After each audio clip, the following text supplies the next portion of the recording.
while we can say that two people are in a late propulsive strategy, one might be to a greater degree than the other. Therefore, the representations will not be exactly the same. Good morning. Happy Tuesday. I have Neuro Coffee in hand, and it is perfect. All right.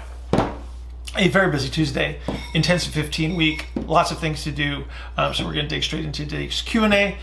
This is with Ivan, and Ivan's question was regarding why you would see different foot positions in people that would both be considered in a late propulsive representation. So let's just quickly review some foot positions, and then we'll dig into the specifics of Ivan's question.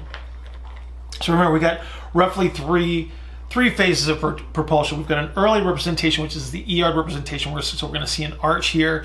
As we move through middle, we get the tibial excursion over the foot. That's going to bring the arch down.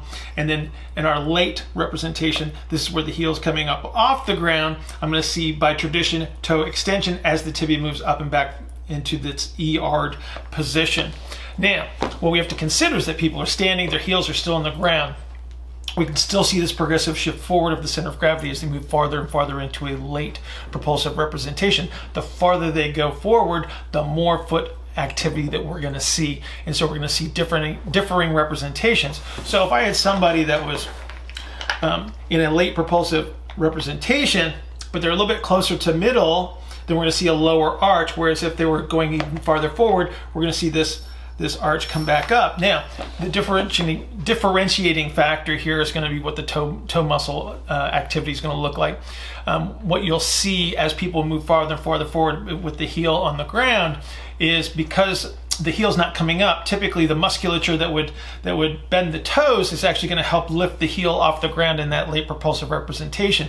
Because the heel's still on the ground, it's going to reverse the pull of the muscles, and so now we're going to see the toes start to bend. And so if somebody's moving towards a late propulsive representation, they're not that far forward, you might see the toes starting to bend under. If they're way forward, what you're going to see is you're going to start to see the clawing of the toes. So we'll see the short toe extensors, long toe flexors becoming active at the same time. And so that's, again, it's a differentiating factor as to how far somebody would be into this late propulsive strategy. So we talk Ivan through that, and he actually does a little demo for you that might actually be useful for a lot of people. If you'd like to participate in a 15-minute consultation, please go to askbillhartman@gmail.com, askbillhartman@gmail.com. Put 15-minute consultation in the subject line so we don't delete it. We will arrange that at our mutual convenience. Everyone have an outstanding Tuesday, and I'll see you tomorrow. So basically, I have two clients who are both on the late side of the spectrum. Gotcha. But their visual foot presentations are really different. So one has a really high arch and the other one has completely flat feet. So Gotcha. my question is that, depending on the person that's in front of us, he can have there are a variety of different visual representations, but they can all be on the late side of the spectrum. Right.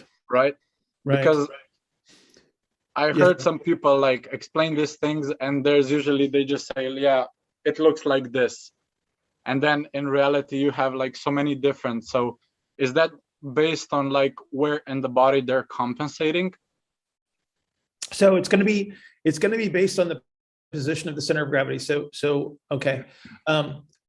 If I take you to where your tibia is vertical, okay, all right, and then so we're going to say that that's somewhere in middle P, right? Fair? Yeah. Okay. Yeah. And then I'm going to go bonk, bonk, bonk, bonk, bonk, bonk. How many representations do I have between vertical and then the end of middle propulsion?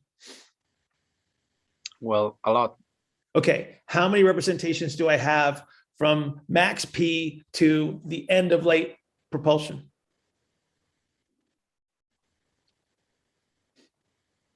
Like a lot, right? Yeah, like a lot. It's theoretically infinite, right? Yeah. Okay. So we're back to where's Paul? We're back to the triangle. Okay. Right. And again, I'm just using the triangle as a representation of space. Don't worry about like particulars. How far is someone forward, and then how much compensatory strategy do they need to apply to maintain their center of gravity?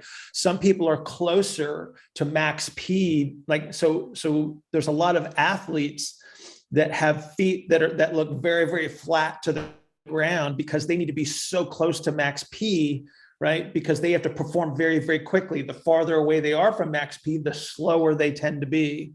And we're speaking relatively slower here, right? Somebody that's farther forward will have to increase the amount of muscle activity that they're going to be pushed towards like a much later time and space in late propulsion. So both people can be in a late propulsive representation, but one's at the beginning of late propulsion and one's at the end of late propulsion. Do you understand?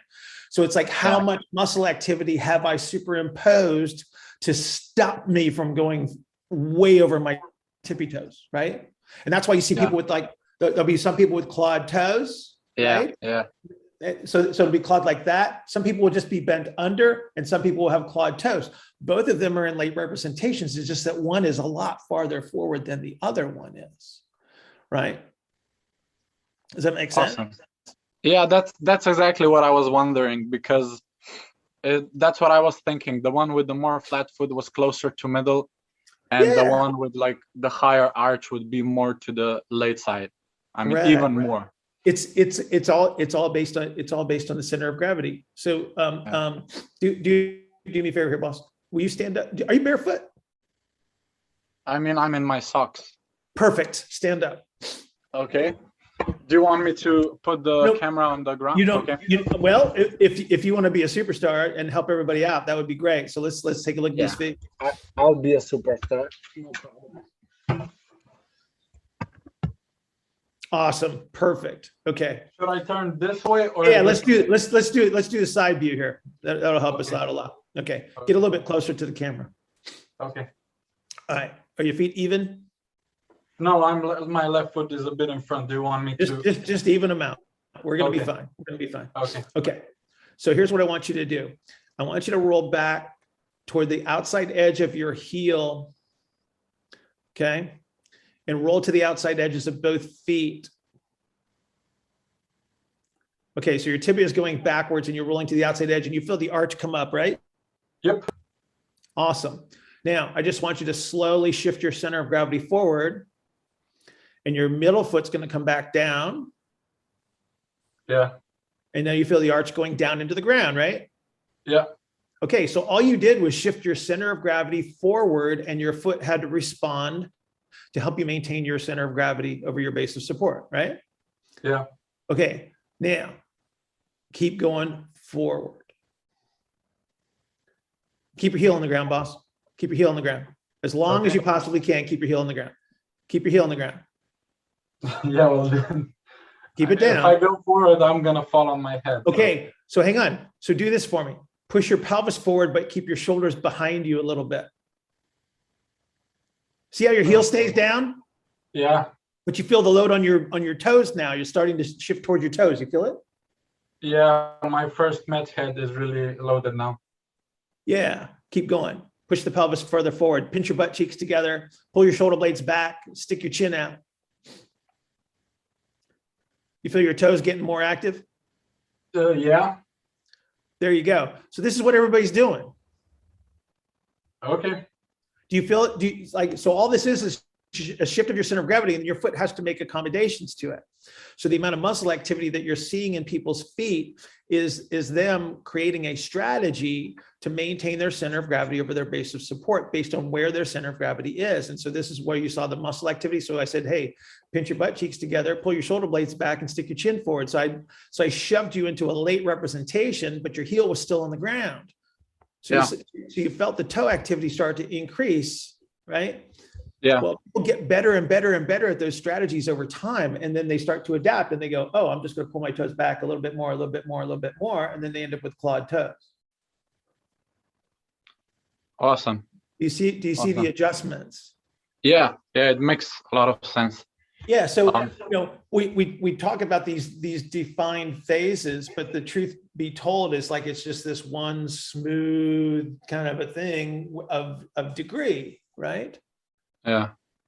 And so while we can say that two people are in a late propulsive strategy, one might be to a greater degree than the other. Therefore, the representations will not be exactly the same.